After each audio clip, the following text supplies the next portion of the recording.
මට දිනපොතක් නැත. දිනපොතක් තබා ගැනීමේ වටිනා පුරුද්ද නොවටිනා පුරුදුම හුරු මට නැත්තේ.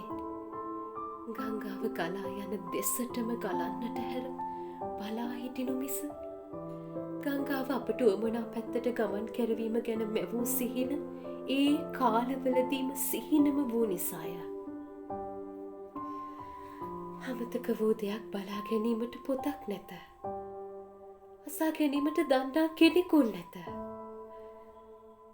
මට නිතරම මුණ ගැසෙන්නේ එදිනෙදා වේල හොයා බිමට හුරු නෙතින් අලුයම පියමන් කරන කනාටු ගැහැණුය, වැරෙනු මිනිස්සුය, මසුරුකමින් ධනයෝපයන කයිරාටික වෙළෙන්දෝය,